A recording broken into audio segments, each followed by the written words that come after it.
اعوذ باللہ من الشیطان الرجیم بسم اللہ الرحمن الرحیم واعتصموا بحبل اللہ جميعا ولا تفرقوا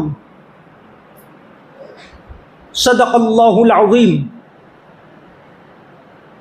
منفعت ایک ہے اس قوم کی، نقصان بھی ایک، ایک ہی سب کا نبی، دین بھی ایمان بھی ایک، حرم پاک بھی اللہ بھی قرآن بھی ایک، کچھ بڑی بات تھی ہوتے جو مسلمان بھی ایک، فرقہ بندی ہے کہیں اور کہیں ذاتیں ہیں، فرقہ بندی ہے کہیں اور کہیں ذاتیں ہیں، کیا زمانے میں پنپنے کی یہی باتیں ہیں؟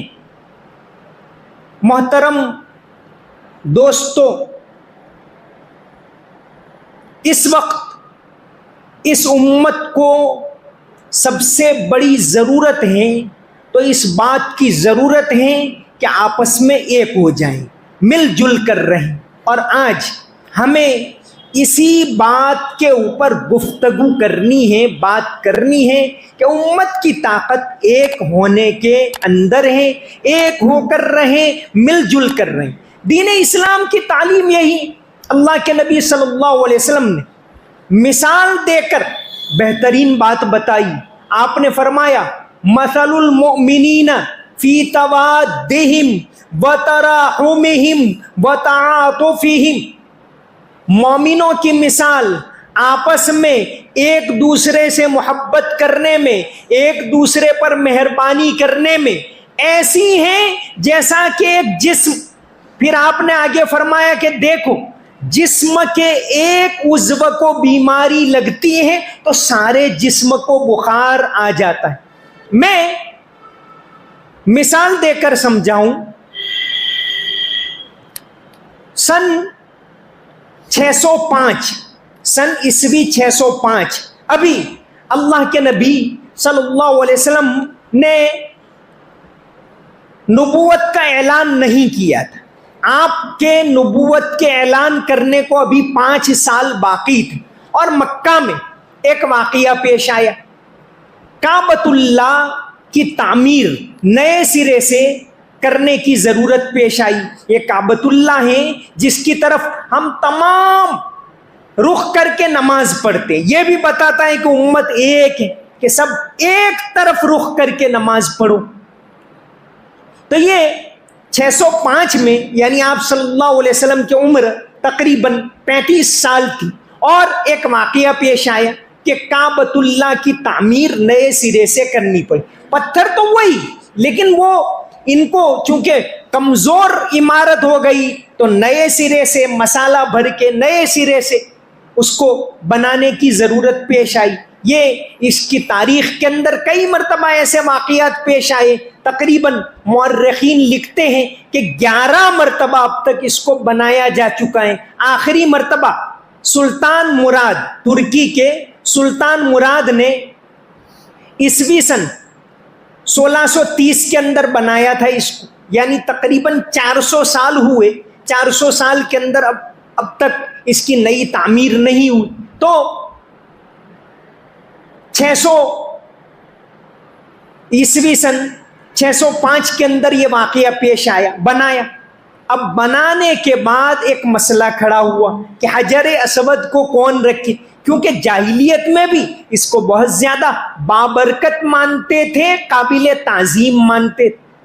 مسئلہ کھڑا ہوا، یہاں تک کہ آپس میں جھگڑے کی نوبت آ گئی۔ اب کیا کریں؟ ایک بہت سمجھدار آدمی تھے اور ان کے سردار تھے ابو امیہ ابن مغیرہ مخزومی، جو بعد میں جا کر آپ بہت کئی سال کے بعد جا کر نبی کریم صلی اللہ علیہ وسلم کے خسر بنے، حضرت ام سلمہ رضی اللہ عنہا کے والد۔ انہوں نے کہا بھئی ہم ایسا کریں کہ جو بھی آدمی سب سے پہلے یہاں آئے ان کو فیصلہ سونپ، وہ جو کہے وہ قبیلہ پتھر اٹھائے گا۔ اتفاق دیکھیے، یا اللہ تبارک و تعالیٰ کی شان دیکھیے، اللہ تبارک و تعالیٰ کی منظوری دیکھیے کہ اللہ کے نبی صلی اللہ علیہ وسلم آ پہنچے۔ ابھی نبوت کا دعویٰ نہیں کیا، اس سے پہلے کی بات۔ لوگوں نے کہا اوہو یہ تو بڑے امین ہیں، امانت دار آپ وہاں پہنچے, یہ تو فیصلہ کریں گے, صحیح کریں گے. سب ایک دم خوش ہو گئے اور آپ کو فیصلہ سونپا. آپ صلی اللہ علیہ وسلم نے بڑی حکمت سے فیصلہ کیا. ایک چادر منگوائی, کپڑا منگوایا, اس کے اوپر حجر اسود رکھا اور کہا کہ اب ہر قبیلے کے آدمی اس کو اٹھائیں. سب کو موقع مل گئے. اصل میں لوگوں کو جوڑنے کی بات, اتحاد کی بات. اس کو لائے, قریب لائے, آپ صلی اللہ علیہ وسلم نے خود اٹھایا اور اس کو رکھا, اور ایک بہت بڑا جھگڑا نمٹ گئے. کعبۃ اللہ کی یہ تعمیر جو ہوئی اس وقت چونکہ رقم کم تھی اور وہ لوگ بھی حلال کمائی کی اہمیت کو جانتے تھے, بہت زیادہ کوشش کی, رقم نہیں مل پائی, حالانکہ بڑے بڑے تاجر موجود. تو آخر کار یہ کیا کہ کعبۃ اللہ کا تھوڑا حصہ کم کر دیے, اندر سے وہ باہر ہو گئے, جس کو حتیم کہتے. آپ صلی اللہ علیہ وسلم کی نظروں کے سامنے ہوا, لیکن ابھی آپ کو نبوت نہیں ملی. فتح مکہ کے بعد حضرت عائشہ رضی اللہ عنہا نے سوال کیا. آپ صلی اللہ علیہ وسلم نے فرمایا, اے عائشہ, میرے دل کی بھی تو یہ چاہت تھی کہ میں حتیم کو اندر لے لوں, لیکن یہ تیری قوم کے لوگ نئے نئے مسلمان ہوئے ہیں, کہیں آپس کے اندر کوئی انتشار نہ ہو جائے, اس لیے میں اس کو اسی طرح رہنے دوں گا. اللہ تبارک و تعالیٰ بھی یہی چاہتے تھے کہ قیامت تک یہ حصہ کھلا رہے, تو جو عام لوگ اندر نہیں جا سکتے وہاں جائیں. وہاں جانا وہ کعبۃ اللہ کے اندر ہی جانا ہے, کیونکہ وہ تو اندر کا حصہ ہے. لیکن بہرحال اللہ کے نبی صلی اللہ علیہ وسلم نے ایک بہت بڑے کام کو, کعبۃ اللہ کی تعمیر, اس کو اندر لینے کو, حالانکہ اندر کا حصہ تھا, صرف اور صرف اس لیے ٹالا تاکہ آپس میں انتشار نہ ہو. تو آپس کا اتحاد, آپس کی ایکتا, آپس میں مل جل کر رہنا یہ بہت بڑی طاقت. اور اس امت کو جوڑ کر رکھنے والے اگر ہیں تو وہ علماء ہیں. بڑے بڑے علماء, بڑے جانکار, اللہ کا خوف رکھنے والے علماء, جو دین سے بھی واقف ہیں, حالات سے بھی واقف ہیں. آج کل دنیا کے اندر یہ ویسٹرن سیولائزیشن کے لوگ یہ چاہتے ہیں کہ لوگ علماء سے کٹ جائیں, علماء سے دور ہو جائیں. اس کی تحریک چلتی. میں آپ کو ایک مثال دوں. علامہ اقبال اس امت کے پچھلی صدی کے بہت بڑے مفکر, بہت بڑے جانکار, حالات سے نظر رکھنے والے. یہ 1932-33 کے اندر, 32 میں گئے تھے برطانیہ کے اندر راؤنڈ ٹیبل کانفرنس کے اندر. اس کے بعد یہ ایک واقعہ جو میں آپ کو سنانے جا رہا ہوں وہ علامہ اقبال کے ایک بہت بڑے قریبی کرنل وحید الدین فقیر, انہوں نے ایک کتاب لکھی علامہ کے بارے میں 2 والیوم میں, روزگار فقیر. اس میں یہ واقعہ لکھا ہے انہوں نے. علامہ اقبال گئے تھے تو برطانیہ, اس کے بعد ان کو دعوت دی گئی کہ آپ اسپین آئیں, تو آپ اسپین گئے. برطانیہ کے بعد وہ تو نومبر دسمبر میں تو وہاں پروگرام رہا راؤنڈ ٹیبل کانفرنس, اور جنوری میں یہ گئے اسپین کے اندر, یعنی 1933 کا سال. علامہ اقبال اسپین میں گئے. اسپین ایسا ملک رہا ہے جہاں 750 سال مسلمانوں کی حکومت رہی, 750 سال. طارق ابن زیاد, نوجوان لڑکا, نوجوان بھی کیا کہیے, نوجوان بچہ, انہوں نے اس کو فتح کیا اور 750 سال حکومت رہی. اگر دیکھیں اسپین کی عمارتیں, اسپین کی جو جامع قرطبہ یعنی اسپین کی جامع مسجد ہیں, اس کے سامنے احمد آباد کی اور دہلی کی جامع مسجد کچھ نہیں. قرطبہ کی جو جامع مسجد ہے وہاں بھی لال قلعہ ہے, اس کے سامنے آپ کا دہلی کا لال قلعہ کچھ نہیں.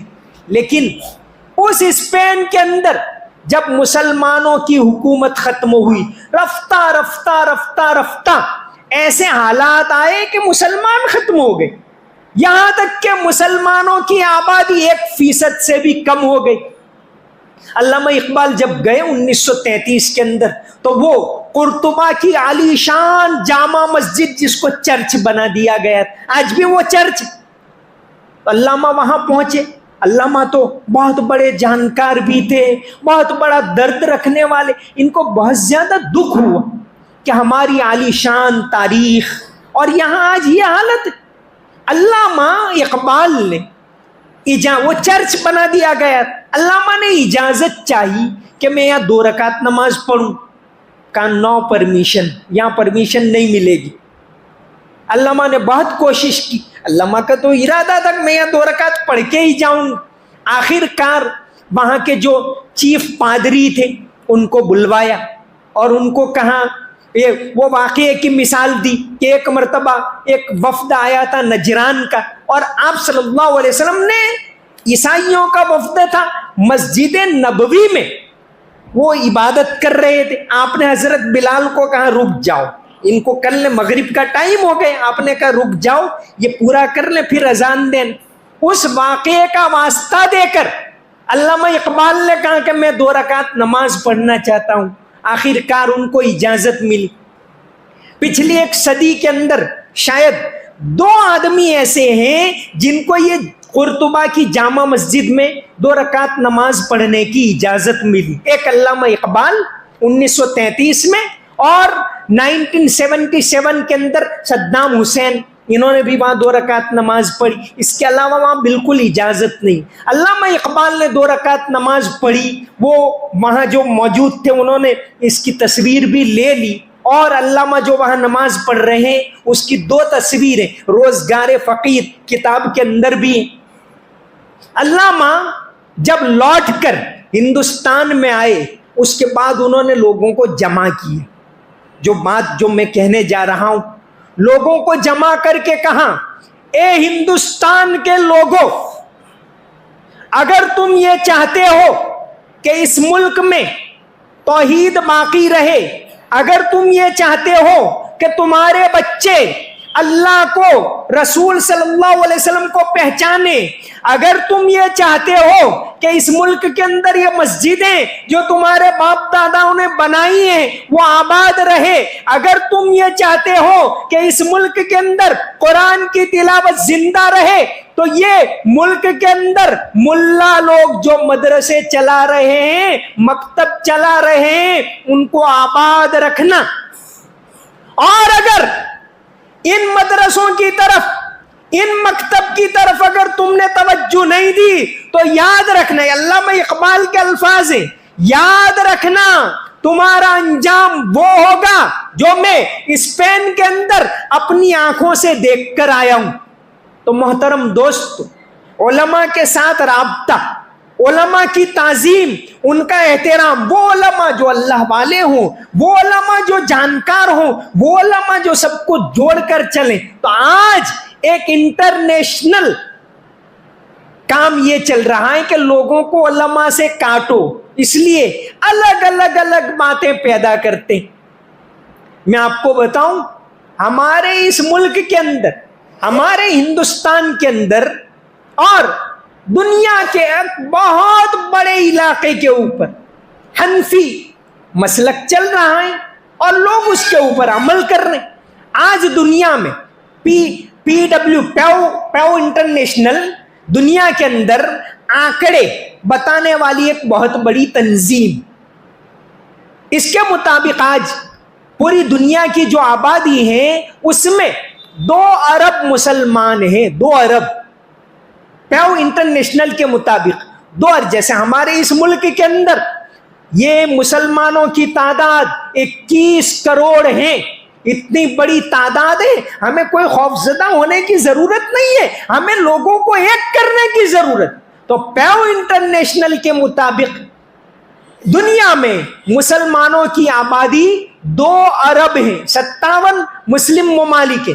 2 ارب کے اندر تقریباً 13% تو شیعہ ہیں، سنی جو ہیں 87%، 87 میں سے 45% چاروں امام برحق ہیں، سب اپنے اپنے طور پر صحیح ہیں، سب اللہ اور اس کے رسول صلی اللہ علیہ وسلم کی باتیں ہی لے رہے ہیں. تو پیو انٹرنیشنل کے مطابق دنیا میں 45% حنفی، 45%، یعنی سمجھئے کہ پوری دنیا میں اگر 100 مسلمان ہیں تو 100 میں سے 45 تو حنفی.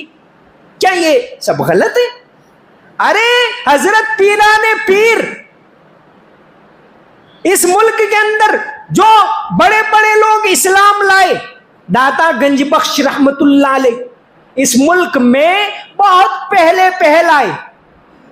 ابھی تو آپ کے یہ آئے بھی نہیں تھے، محمد غوری اس سے پہلے. ابھی تو یہ اسلام صوفیوں کے ذریعے آیا، اللہ والوں کے ذریعے آیا. تو داتا گنج بخش رحمت اللہ علیہ جن کی وفات ہے عیسوی سن 1072، وہ تو آتا ہے 1192 کے اندر. محمد غوری تو دہلی میں آتے 1072 میں ان کی وفات ہوئی.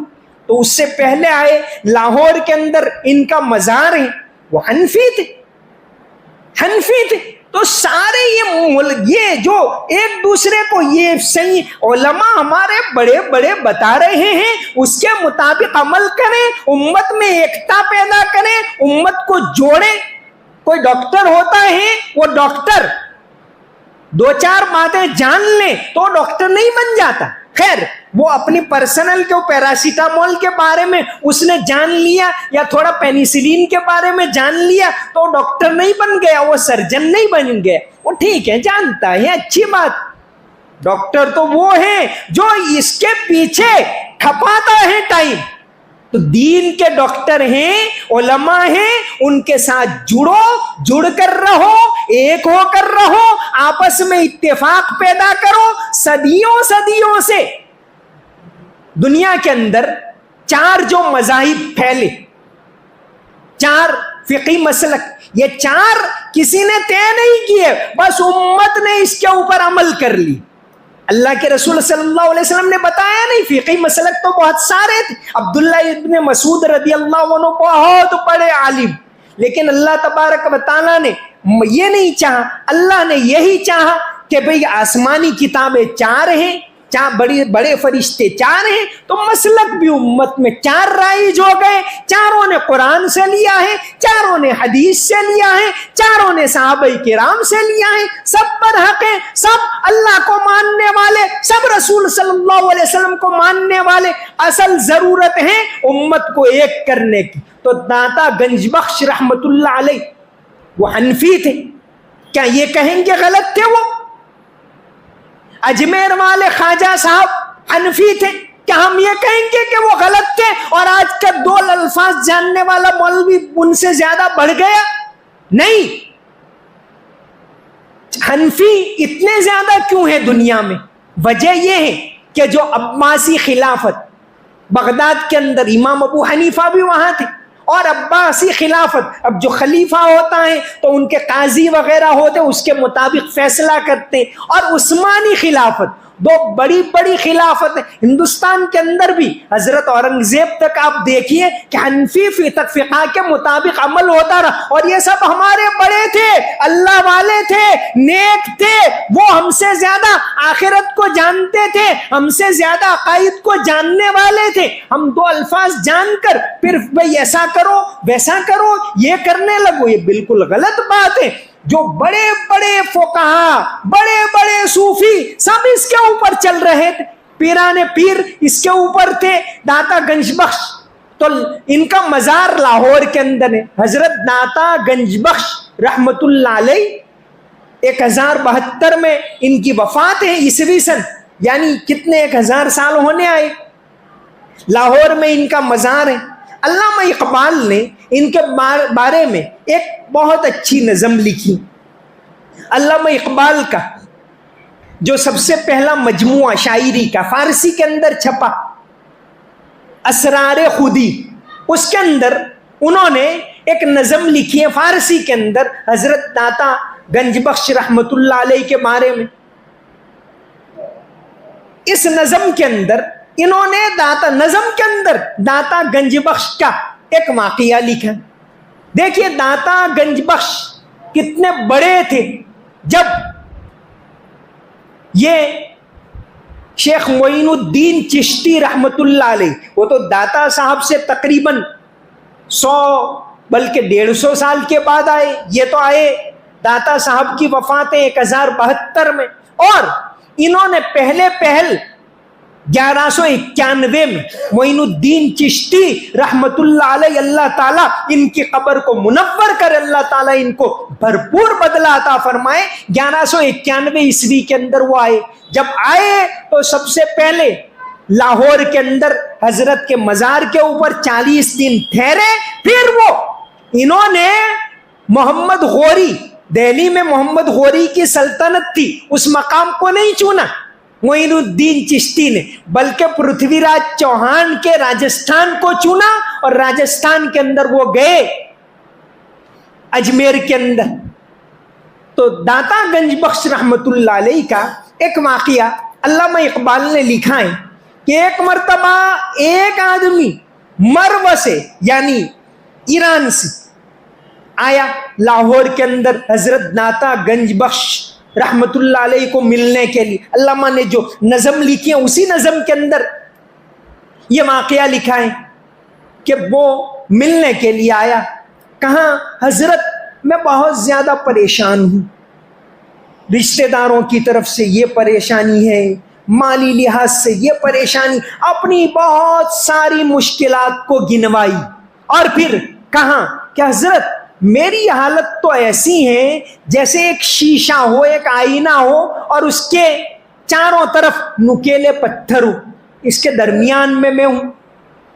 حضرت نے کہا ارے بھائی، اس کی ساری باتیں سن لی، اس کے بعد کہا کہ ارے بھائی تو نے اپنے آپ کو آئینہ بنایا ہے تو اپنے آپ کو طاقتور بنا، اپنے آپ کو پتھر بنا، اپنے آپ کو مضبوط بنا، تیرے پاس ایمان ہے، تیرے پاس قرآن ہے، تیرے پاس نبی صلی اللہ علیہ وسلم کی تعلیم ہے، اور تو اپنے آپ کو کمزور سمجھ رہا ہے، تو اپنے آپ کو مضبوط بنا۔ تو میں آج بھارت کے مسلمانوں کو یا غلول کے مسلمانوں کو یہی میسج دینا چاہتا ہوں کہ ایک ہو جاؤ، اپنے آپ کو مضبوط بناؤ۔ اگر ہم یہ چاہتے ہیں کہ ہماری نسلیں دین پر باقی رہے، توحید پر باقی رہے، اگر ہم یہ چاہتے ہیں کہ اس ملک کے اندر قیامت تک قرآن کی تعلیم زندہ رہے، اگر ہم یہ چاہتے ہیں کہ جو ہمارے بڑوں نے مسجدیں بنوائی ہیں سال ہا سال سے، 1000 سال سے،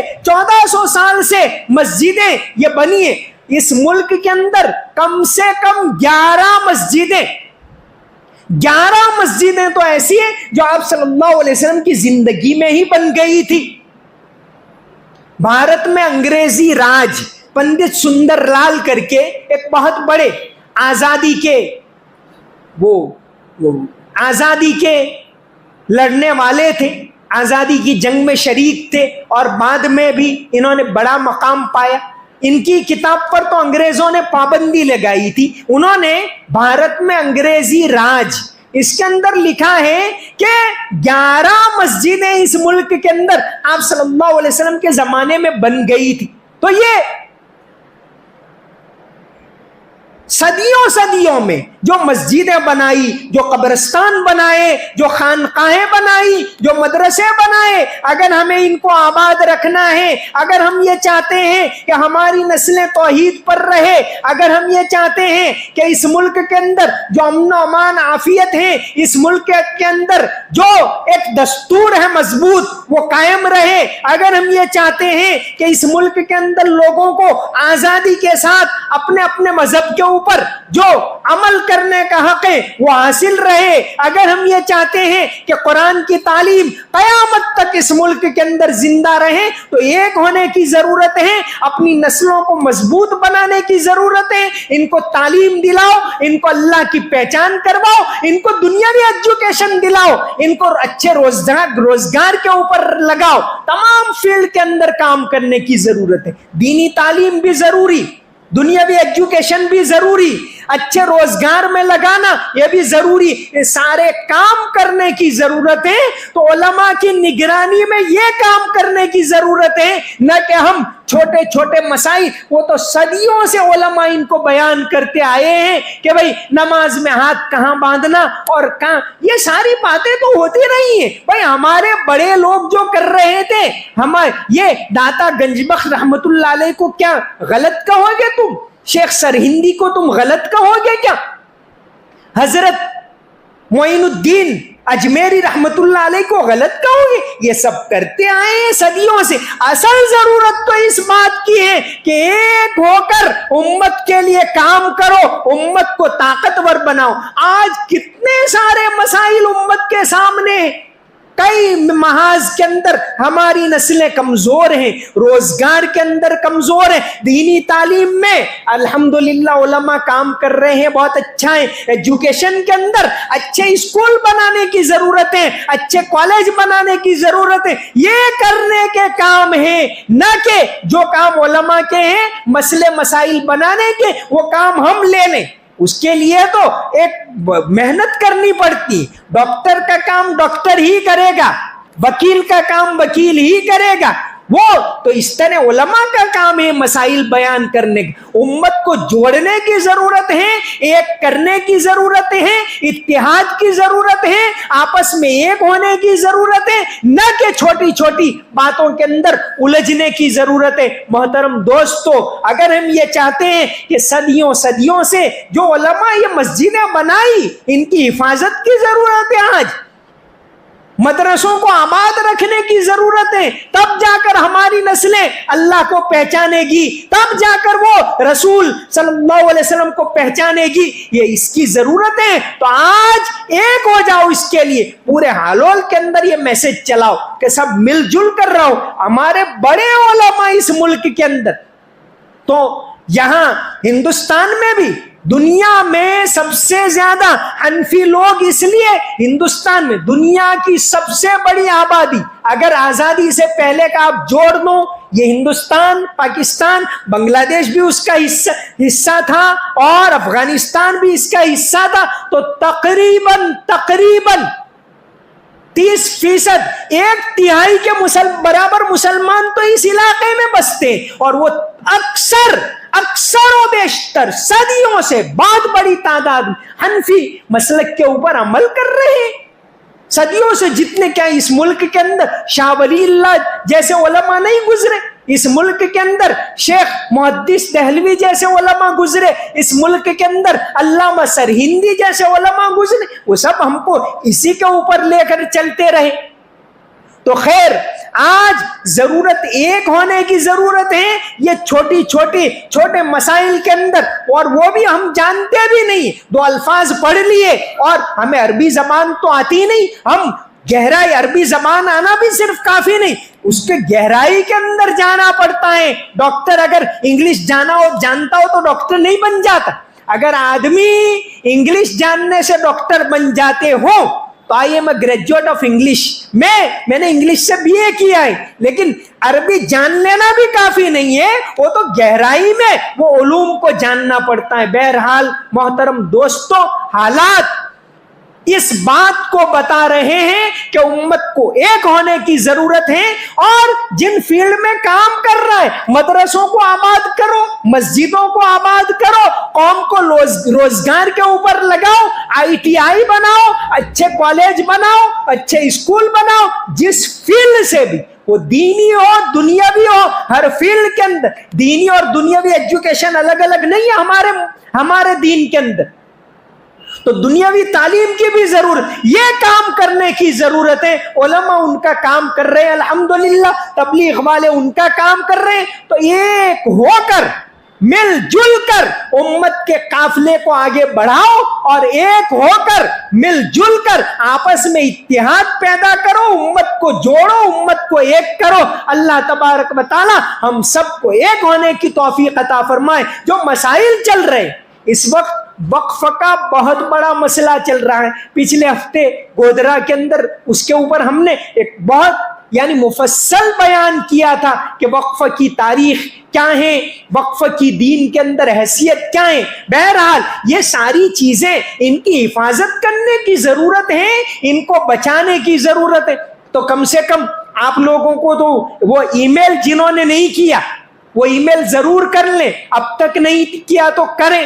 اور ای میل کرنے کے لیے وہ تو اسکین تو اس لیے کرتے ہیں کہ ہم نہیں جانتے، تو کم سے کم اتنا کر لیں. ورنہ ای میل کرنے کا صحیح طریقہ تو یہ ہے کہ آپ خود لکھو، چاہے گجراتی میں لکھو، چاہے ہندی میں لکھو، اردو میں بھی لکھ سکتے ہیں، انگلش میں بھی لکھ سکتے ہیں کہ نیا وقف ایکٹ 2024 ہے وہ دستور کے خلاف ہے، اور ہم سرکار سے مانگ کرتے ہیں کہ نیا وقف ایکٹ جو دستور کے خلاف ہے، بنیادی حقوق کے خلاف ہے، اس کو بالکل لاگو نہ کیا جائے. بس اتنی 2-3 لکیریں لکھنی ہے. آپ اگر چاہیں، آج آخری دن ہے، آپ اگر چاہیں تو اپنے الفاظ میں بھی ای میل لکھ کر بھیج سکتے. یہ ای میل تو کاپی پیسٹ ان لوگوں کے لیے ہیں جو نہیں لکھ سکتے، تو کم سے کم اتنا کریں. لیکن ابھی بھی آج آخری دن ہے، آج بھی ضرورت ہے، آج بھی آپ کرنا چاہیں تو کر سکتے ہیں.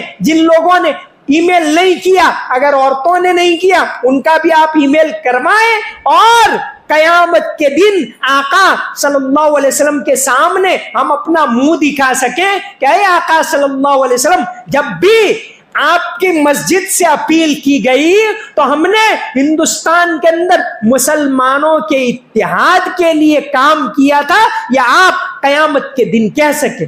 تو ایک ہونے کی ضرورت ہے، امت کو ایک کرنے کی ضرورت ہے، چھوٹے مسائل کے اندر الجھنے کی ضرورت نہیں ہے. یہ علماء کا کام ہے، بڑے جانکاروں کا کام ہے. الحمدللہ ہمارے یہاں علماء ہیں. اگر ان علماء کو، کیونکہ کوئی بھی پرفیکٹ نہیں ہوتا، میں بھی نہیں ہوں، اگر ان علماء کو ضرورت پڑی تو ان کے اوپر بڑے علماء اور جگہ جگہ پر ہیں، وہ ان سے رہنمائی لیں گے اور دینی مسائل آپ کو بتائیں گے. اللہ تبارک و تعالی ہم سب کو ایک ہو کر کام کرنے کی توفیق عطا فرمائے. اللہ تبارک و تعالی ملک کے اندر امن و امان، بھائی چارہ قائم فرمائے. اللہ تعالی قیامت تک اس ملک کی تمام مسجدوں کی، مدرسوں کی، خانقاہوں کی، قبرستانوں کی، تمام مسلمانوں کی حفاظت فرمائے. اللہ تعالیٰ قیامت تک اس ملک کے اندر اللہ اکبر کی آواز بلند فرمائے. وما علینا الا البلاغ المبین.